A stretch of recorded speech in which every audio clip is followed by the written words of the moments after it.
Convido Sua Excelência, o senhor ministro Dias Toffoli, a prestar o compromisso de posse para o cargo de presidente do Supremo Tribunal Federal e presidente do Conselho Nacional de Justiça para o biênio que ora se inicia.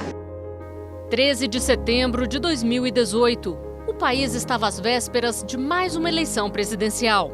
Nesse dia, começava uma nova história em um dos pilares da democracia brasileira, o Judiciário. O ministro Dias Toffoli assumiu hoje a presidência do Supremo Tribunal Federal, que vai ocupar pelos próximos 2 anos. O novo presidente do Supremo Tribunal Federal tomou posse hoje. Dias Toffoli ficará à frente da mais alta corte do país até 2020. Os ministros Dias Toffoli e Luiz Fux tomaram posse há pouco como presidente e vice-presidente do Supremo. Prometo bem fielmente cumprir os deveres do cargo de presidente do Supremo Tribunal Federal, em conformidade com a Constituição e as leis da República.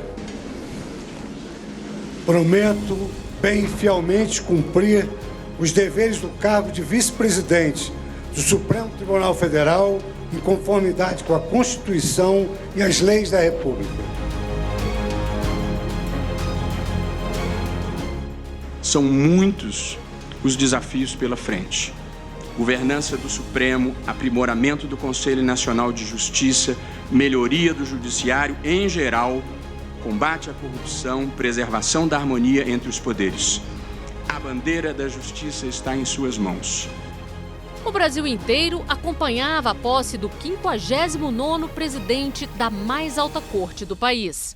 No mundo fragmentado de hoje, precisamos de pontes. Digo agora sobre a Constituição Cidadã e o Poder Judiciário. Um povo com sede de direitos e garantias. Ampla proclamação de direitos individuais, coletivos, sociais, econômicos, culturais e de minorias.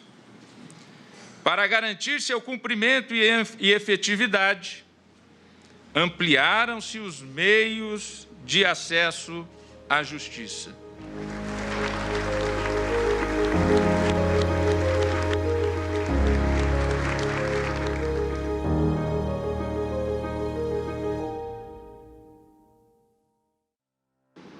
Auguro ao ministro-presidente e ao nosso querido vice-presidente Luiz Fux, nosso professor, êxito no mandato que hoje se inicia, certa de que uma firme e lúcida condução da Corte é imprescindível nos temas atuais para a plena fruição da cidadania brasileira.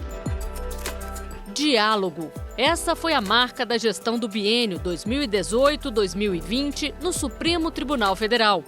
E foi também a definição precisa do STF nos momentos em que foi chamado a responder aos anseios da democracia. Proponho a elaboração de uma agenda comum, mantida a integridade das esferas de poder, mas parceiros de um objetivo maior.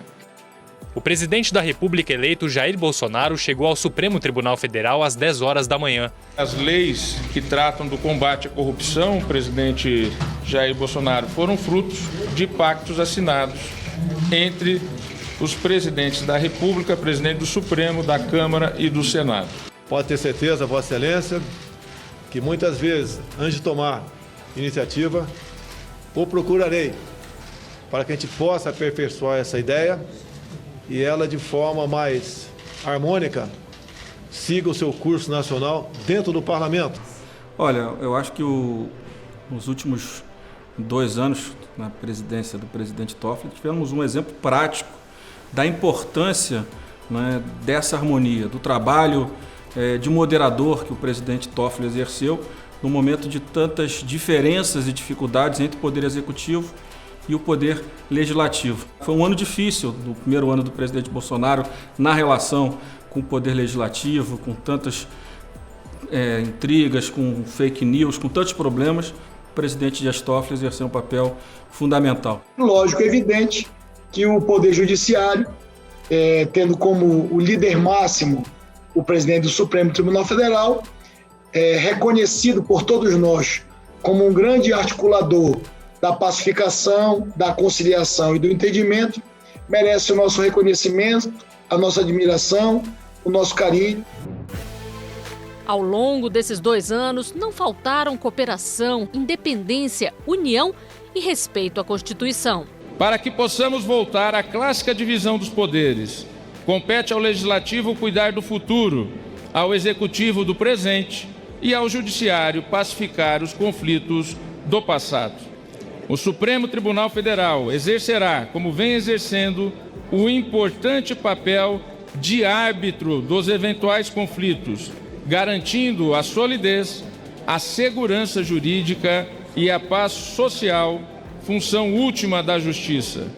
Além de árbitro de conflitos e guardião da Carta Magna do país, o Supremo julgou e decidiu diversas matérias que mudaram a vida dos brasileiros. O Supremo Tribunal Federal enquadrou homofobia e transfobia como crimes de racismo, ao reconhecer a omissão do Congresso Nacional em editar uma lei específica sobre o assunto. Acima da estupidez humana, acima da insensibilidade moral, acima das distorções ideológicas, acima das pulsões irracionais e acima da degradação torpe dos valores que estruturam a ordem democrática, deverão sempre preponderar os princípios que exaltam e que reafirmam a superioridade ética dos direitos humanos, cuja integridade será preservada aqui e agora,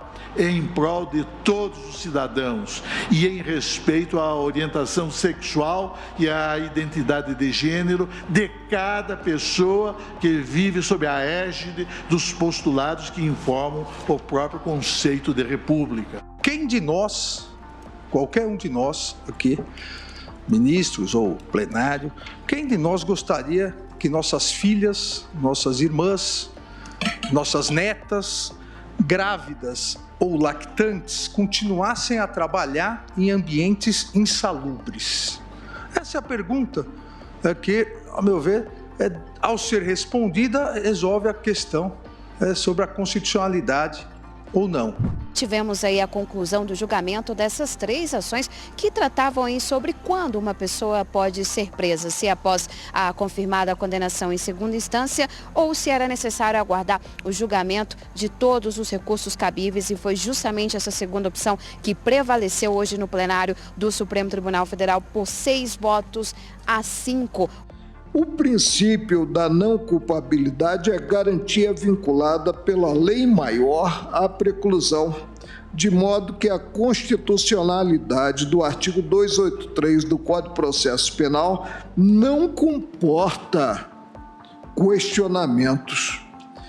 O preceito consiste em reprodução de cláusula, vamos proclamar a exaustão, de cláusula pétrea. Optou, todavia, o Constituinte de 88 não só por consagrar expressamente a presunção de inocência, como a fazê-lo com a fixação de marco temporal expresso. Ao definir, com todas as letras, queiramos ou não, como termo final da garantia da presunção de inocência, o trânsito em julgado da decisão condenatória. E as prisões provisórias de Curitiba se transformaram em sentenças definitivas, que depois se transformaram em decisões definitivas de segundo grau. Portanto, a regra era a prisão provisória de caráter permanente. Os ministros do Supremo Tribunal Federal decidiram nesta quinta-feira que é permitido o sacrifício de animais em rituais religiosos. A nossa Constituição, como já foi dito no artigo 5º, assegura com todas as letras o seguinte: é inviolável a liberdade de consciência e de crença, sendo assegurado o livre exercício dos cultos religiosos e garantida na forma da lei a proteção aos locais de culto e suas liturgias. O Supremo determinou que leis municipais não podem proibir ou restringir o transporte individual por meio de aplicativos. É constitucional o compartilhamento dos relatórios de inteligência financeira da UIF e da íntegra do procedimento fiscalizatório da Receita Federal do Brasil, que define o lançamento do tributo, com os órgãos de persecução penal para fins criminais, sem a obrigatoriedade de prévia autorização judicial, devendo ser resguardado o sigilo das informações em procedimentos formalmente instaurados e sujeitos a posterior controle jurisdicional. Item 2. O compartilhamento pela UIF e pela Receita Federal do Brasil deve ser feito unicamente por meio de comunicações formais, com garantia de sigilo, certificação do destinatário e estabelecimento de instrumentos efetivos de apuração e correção de eventuais desvios. E exatamente essa preocupação é o que está contido nas recomendações 29 e 31 do GAF. Ou GAFI. Então é exatamente isso, respeitar a autonomia do órgão de inteligência financeira. Representantes da comunidade LGBT+, comemoraram a decisão do Supremo Tribunal Federal que liberou a doação de sangue por homossexuais. Para além das grandes decisões do plenário, esses 2 anos marcaram também uma profunda mudança na gestão do STF. Modernização administrativa, celeridade com decisões judiciais, automatização e uso de novas tecnologias que impulsionaram a mais alta corte brasileira a se tornar uma das mais produtivas do mundo. O número de processos em tramitação em todo o país no ano de 2018, dados que foram consolidados em 2019, demonstrou uma redução de 1 milhão de processos, rompendo com uma série histórica de 15 anos de contínuo aumento do acervo. O número de processos analisados, julgados e resolvidos aumentou exponencialmente. O STF conseguiu reduzir o passivo de ações em tramitação. Só em 2020 foram baixados mais processos do que ainda estavam esperando resolução em 2019. O Supremo Tribunal Federal aprovou hoje a ampliação de julgamentos no plenário virtual. A partir de agora, os processos podem, a critério do relator, ser submetidos a julgamento em ambiente presencial ou eletrônico, sendo possível as sustentações orais, inclusive no ambiente virtual. De agosto do ano passado, quando nós, em sessão administrativa, aprovamos a utilização do plenário virtual até a última sessão virtual, nós julgamos mais ações diretas de inconstitucionalidade do que nos últimos 6 anos da Corte. Quando o ministro Toffoli assumiu a presidência da Corte, em 13 de setembro de 2018, ele de início já estabeleceu 3 diretrizes para a gestão, para o biênio, da gestão 2018-2020. As 3 diretrizes eram eficiência, transparência e responsabilidade. O Supremo tem o menor acervo processual dos últimos 24 anos, com 29.232 processos. As medidas adotadas proporcionaram mais agilidade, produtividade, racionalidade e transparência à nossa Suprema Corte. E o Supremo Tribunal Federal disponibiliza em tempo real a íntegra dos votos dos ministros nas sessões virtuais. A pauta com antecedência de 6 meses, o que dá uma racionalidade de preparação para as partes, para o país e para os ministros nos seus estudos. O resultado de tudo isso é maior eficiência e maior rapidez na prestação efetiva e jurisdicional para o cidadão que ajuizou a sua ação lá na primeira instância, e essa resposta jurisdicional ela passa a ser realizada de forma mais célere. Ao longo desses 2 anos, e com a forte participação de todos os servidores e colaboradores do gabinete, podemos hoje seguramente afirmar que a gestão do ministro Dias Toffoli foi realmente de muito sucesso. Nesse biênio, tivemos também diversas melhoras num dos maiores patrimônios da arquitetura brasileira. O ministro Toffoli é sensível a essa necessidade do tribunal de modernizar essa fachada, autorizou que fosse realizada na gestão dele. O prédio da STF é uma obra de 1957 a 1960, foi entregue na inauguração de Brasília, e a gestão do STF, junto com o ministro Toffoli, tem feito um trabalho fantástico, que é preservar o que é mais importante, que é um bem tombado, que é a história de Brasília. Nós tivemos um projeto importante que vai ficar como legado para a próxima gestão, mas que nós estamos conduzindo de forma a ser viabilizado, que é o do projeto do Museu do Supremo, que realmente vai dar ao tribunal um museu à altura, à estatura de uma instituição que tem mais de 100 anos, ou seja, nós temos aí o tribunal, como tribunal federal, como o tribunal que nós conhecemos hoje, existe desde o final do século XIX, então nós precisamos de um museu à altura dele. O Judiciário implementou diversas iniciativas e desenvolveu campanhas que aproximaram a justiça brasileira do cidadão. Eu gostaria de dizer que é com grande satisfação que lançamos hoje o painel multissetorial de checagem de informações e combate a notícias falsas. As fake news são, de uma certa forma, o efeito colateral da inteligência artificial. O mundo precisa combater da melhor forma possível, sem censura, sem uma ação de força, com inteligência e com tecnologia e com a união das pessoas do bem. Eu acho que é isso que aconteceu aqui.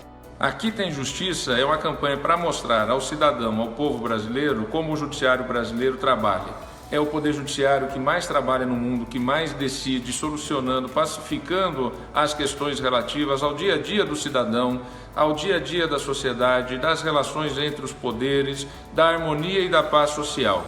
E vem mais por aí. Inovação e tecnologia a serviço da prestação jurisdicional e da economia de recursos públicos.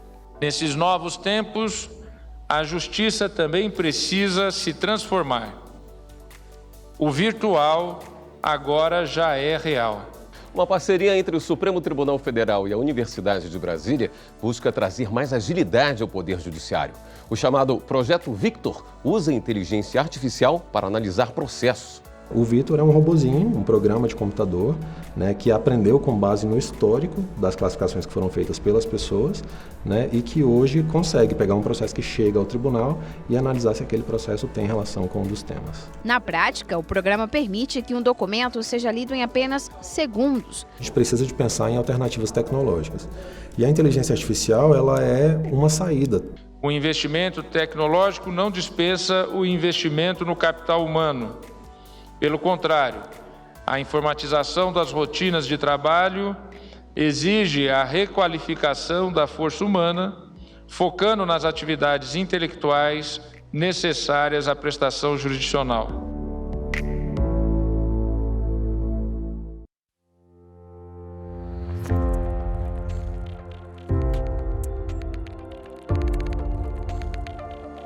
A presidência da mais alta corte do país não é tarefa fácil.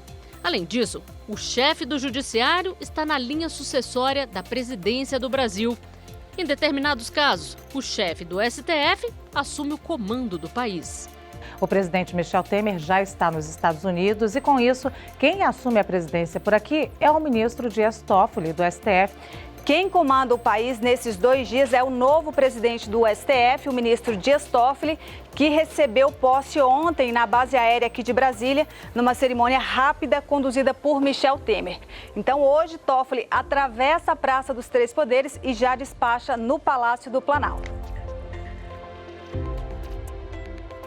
Para mim, é altamente significativo que, neste momento de uma interinidade como presidente da República, tem a oportunidade de sancionar projetos de lei tão importantes vindos do Congresso Nacional. Esses são inegáveis avanços e necessários avanços legislativos na proteção da mulher. Corrige lacunas hoje na tipificação criminal extremamente importantes para o aprimoramento da nossa legislação. Eu acho que nessa questão toda da competência, do trabalho da pessoa com deficiência, da possibilidade do governo se aliar à sociedade para mostrar essa competência, é uma política pública importante. Um outro passo dado na mesma direção. Em julho de 2020, o Supremo Tribunal Federal lançou um glossário jurídico na língua brasileira de sinais. Termos como ação, recurso, lide e ajuizar ganharam sinais próprios que levam em conta a realidade e a forma de interação das pessoas surdas. E em meio a tantos desafios políticos, econômicos e sociais que o Brasil já enfrentava, 2020 começou com a expectativa de muito trabalho e cooperação.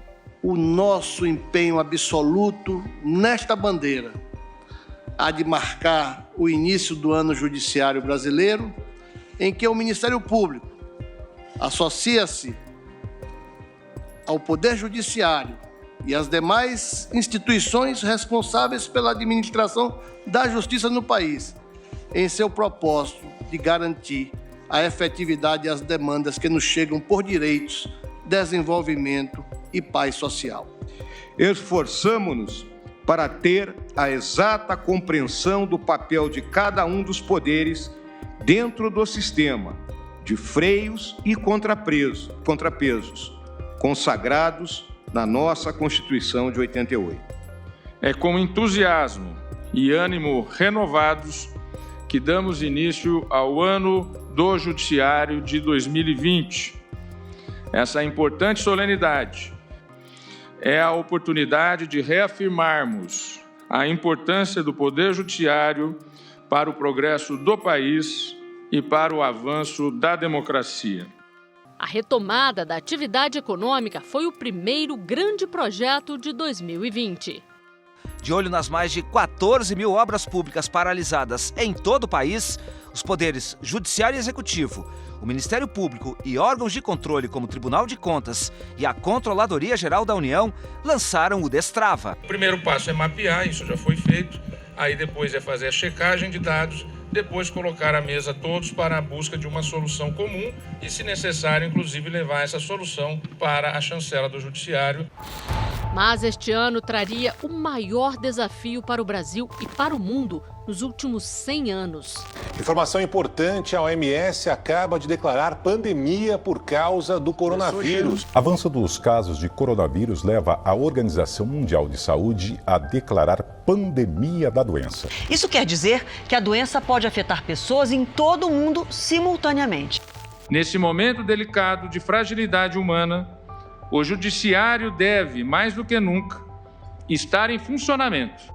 A resolução aprovada na sessão administrativa pelos ministros é mais uma medida do STF de combate ao novo coronavírus. Já antes da pandemia, nós aumentamos a competência do plenário virtual e trabalhamos em instrumentos para permitir sustentação oral virtual, para permitir questão de fato durante o julgamento da virtual e agora com as sessões de videoconferência. Diante da situação de pandemia que o mundo enfrenta, o Supremo Tribunal Federal aprovou medidas como a chamada PEC do Orçamento de Guerra, a flexibilização de contratos trabalhistas e reconheceu a competência dos estados e municípios no combate à Covid-19. A emergência internacional reconhecida pela Organização Mundial da Saúde não implica, nem menos autoriza, a outorga de discricionariedade sem controle ou sem contrapesos típicos do Estado de direito democrático. As regras constitucionais não servem apenas para proteger a liberdade individual, e sim também para o exercício da racionalidade coletiva, isto é, da capacidade de coordenar as ações de forma eficiente. O principal desafio é nós continuarmos com esse trabalho de pacificação social e resolvendo os conflitos que chegam ao judiciário. Por quê? Porque nós vivemos esse momento tão difícil da pandemia.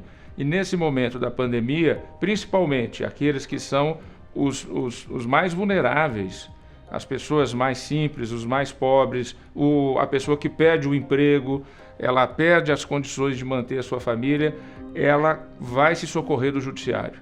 Então, o judiciário tem que estar atento a esse momento em que as pessoas ficam mais vulneráveis, vão querer mais os seus direitos, porque muitas vezes, em razão do distanciamento social, da doença, da pandemia, você vai ter uma procura do judiciário. E porque se tratava de vida e saúde, o princípio da precaução e o princípio da prevenção recomendam o máximo de cuidado que seja razoavelmente ministrável. Merece um breve destaque, embora na linha da evolução da jurisprudência do Supremo, a admissão da participação da APIB, da Articulação dos Povos Indígenas do Brasil, que representa legitimamente as comunidades indígenas e, assim entendi, se beneficia da flexibilização da nossa jurisprudência na caracterização do que nós devamos entender como entidades de classe para fins de propositura da ação direta.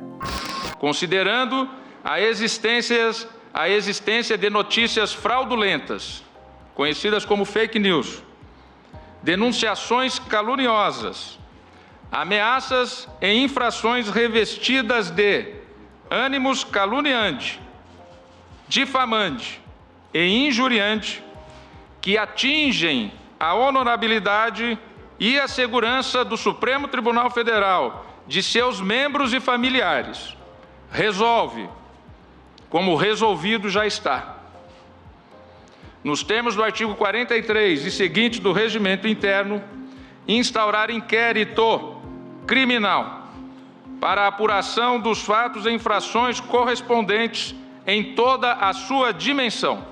Por 10-1, o Supremo Tribunal Federal validou o inquérito das fake news que investiga ameaças a ministros da Corte e a divulgação de informações falsas. Não se presta a Constituição a ser morta pela ação de tiranos. A democracia não pode ser deixada em desvalia pela ação de pessoas autoritárias, daqueles que pretendem a morte da Constituição para colocar a sua vontade pessoal, individual, seus voluntarismos à disposição de todos os outros e submetendo e dispondo todas as pessoas a seu talante. Nenhum dos agora 72 inquéritos enviados à primeira instância aos órgãos competentes, nenhum trata de liberdade de expressão, nenhum trata de críticas, nenhum trata nem de xingamentos.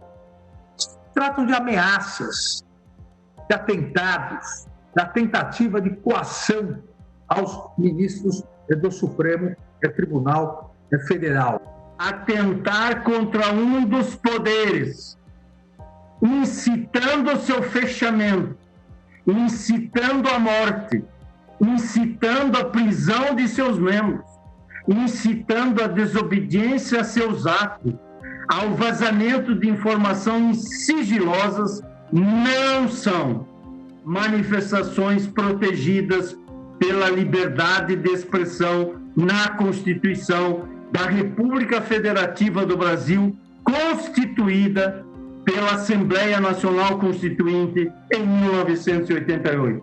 Não por acaso, temos presenciado táticas de enfrentamento, ameaças e ataques às instituições, a todas. Flertes com ruptura da ordem democrática, discursos de incitação ao ódio e à violência, antagonismo exasperado, pedidos de fechamento de instituições democráticas, como o Supremo Tribunal Federal e o Congresso Nacional, chamamentos à retomada de atos autoritários fracassados e experiências fracassadas de nossa história. Ao mesmo tempo em que o Supremo Tribunal Federal sofreu ataques, cresceu como nunca o movimento de defesa da Corte e de sua importância para a paz social. Os resultados obtidos ao longo dessa investigação revelaram a existência de um aparato delituoso, cujo suporte operacional reside em uma verdadeira máquina de fake news. O Judiciário existe para isso, para pacificar a sociedade. E bem prova isso o manifesto que recebemos ainda há poucos dias a respeito da sociedade civil defendendo o Supremo Tribunal Federal. Atacar o STF significa ameaçar todo o judiciário e os valores democráticos do Brasil. Discordâncias, debates e críticas fazem parte e são bem-vindas no Estado de Direito. A liberdade de manifestação e de expressão, no entanto, não abarca discursos de ódio e apologia ao autoritarismo, à ditadura e a ideologias totalitárias que já foram derrotadas no passado. Com este manifesto, convidamos a sociedade brasileira a defender o Supremo Tribunal Federal como instituição permanente, estável e indispensável para a construção de um país cada vez mais justo, solidário e responsável pelo presente e pelo futuro das futuras gerações. Senhor presidente, mais de 168 entidades do nosso país, empresariais, dos trabalhadores, da sociedade civil, subscrevem esse documento que entrego a Vossa Excelência nesse momento. Muito obrigado.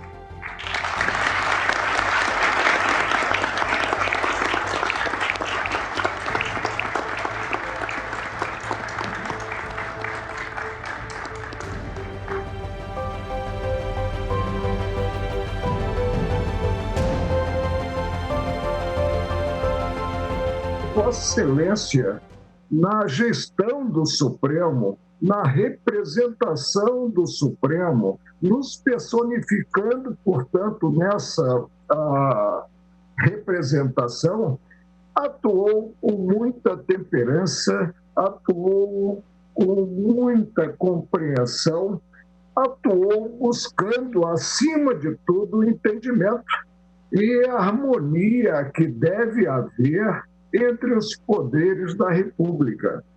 Eu cresci dentro de uma família grande, então com vários irmãos, vários primos e tios, muitos tios, tanto parte de pai quanto parte de mãe. Então eu tive uma convivência em colegiado, eu digo isso, desde que eu nasci. Então esse trabalho de ouvir, né, de saber respeitar as diferenças dos outros, isso é fundamental.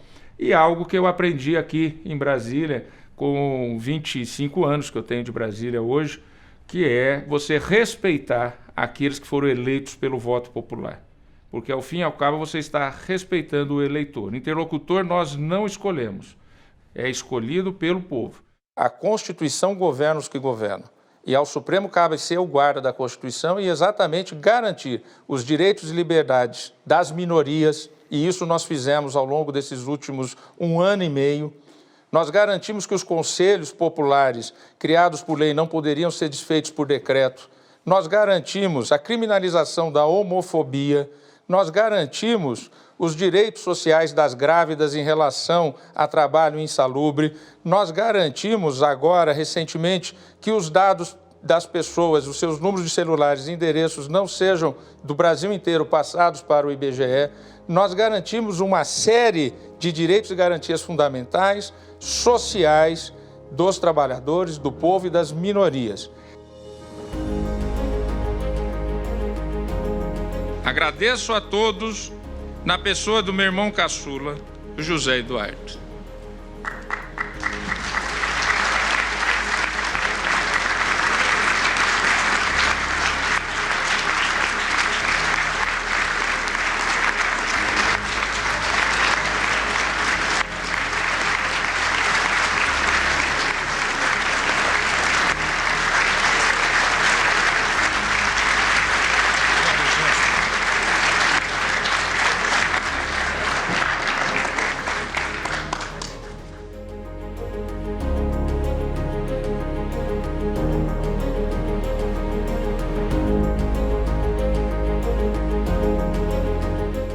Em votação realizada por videoconferência, os ministros do Supremo Tribunal Federal elegeram o ministro Luiz Fux como futuro presidente da Corte.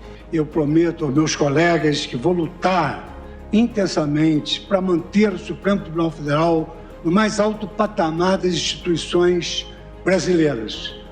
Vou sempre me empenhar pelos valores morais, pelos valores republicanos, me empenhar pela luta da democracia e respeitar a independência entre os poderes dentro dos limites da Constituição e da lei. Que essa cerimônia, apesar do distanciamento, ela foi feita com muita emoção.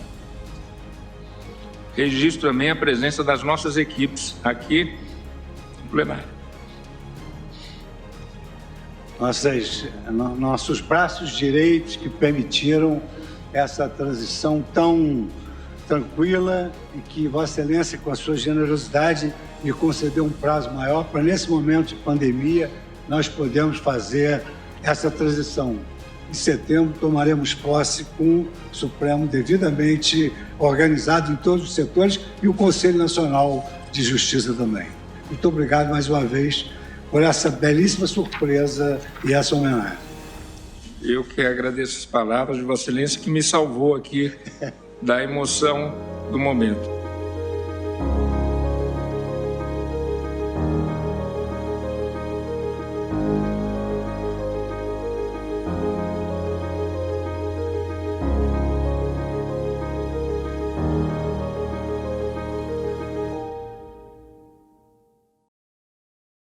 Quiseram banalizar as instituições como desnecessárias, como inúteis.